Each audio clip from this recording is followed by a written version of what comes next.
So I came across this article on Boxing Scene a couple of days ago, basically talking about the analysis Donald Trump's about to be back in office again January 20th. Can he save boxing? While he's a fan of UFC and he's gave former heavyweight champion Jack Johnson a pardon.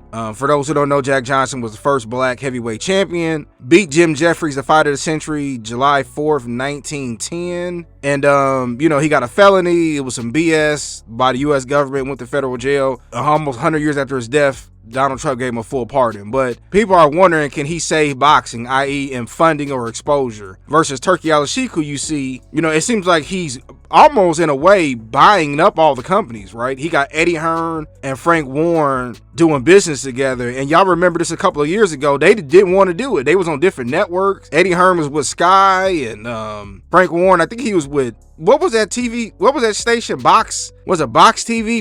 It was something. Y'all got to let me know. But remember, it was like 24-hour boxing. I don't even know if that still exists, but it was more on the UK, England side or Europe side. Well, this is the thing, right? I think boxing is going to be eventually taken over by Saudi Arabia. The only way that I could see that not happening is if Amazon starts giving money, or Netflix, who recently got Mike Tyson and Jake Paul to fight. And even though it was a circus and a farce, they was trying to see whether or not it was worth it. I can't remember how many people tuned in, but maybe if they start dropping money, but if not, everybody's going to be under the zone, under the reign of Turki Al-Sheikh, or should I say Emperor Turki Al-Sheikh, when it comes to boxing, because he's fading everybody else out. Yeah, Don King, even though he's in his mid-90s, he put on a fight recently this year with Adrian Broner and Blair Cobb and Bob Arum, who they saying now he's going to move from ESPN to the Zone. Floyd wants to fight on the Zone. The only major people, Golden Boys is on the Zone. The only major people out there is with Amazon, with the PBC, but because their fighters are kind of not really, I don't know if they're semi-retired or what, or just they don't have the money, but you don't see them fighting anymore. I really think that unless the government gives some type of funding, and it would have to be even all the way down to the grassroots, boxing is going to eventually be taken over ran by the Middle East. That's what it's looking like. And like I said, or unless Al Heyman or somebody get a deal with Netflix, it's probably not going to happen. And while it's nice to see all the top fights, like over the past year, we got to see a lot of fights that took for years.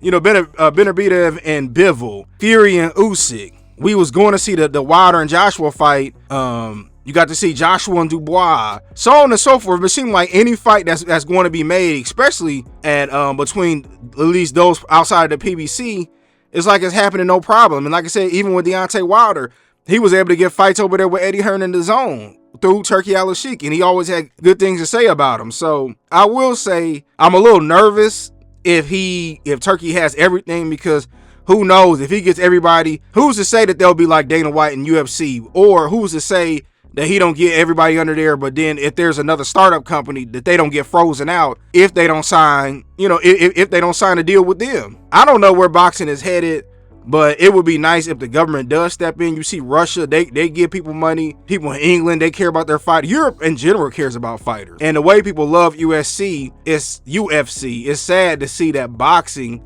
which was once the number one sport, is really, nobody even knows who's a real champion anymore. Boxing, it's four belts in each weight class. So you just growing up, you knew Mike Tyson was the heavyweight champion, or Evander Holyfield, or Roy Jones Jr., him in his prime when he was undisputed at 175 pounds. Like, you knew that, but now it's like, is Gervonta Tank Davis, is he a champion? He got Devin Haney belts, and then you got WBA regular, WBA super. You had the WBC, they had the franchise belt. I don't even know if the franchise belt even exists anymore. But you have all these, it's so many games going on.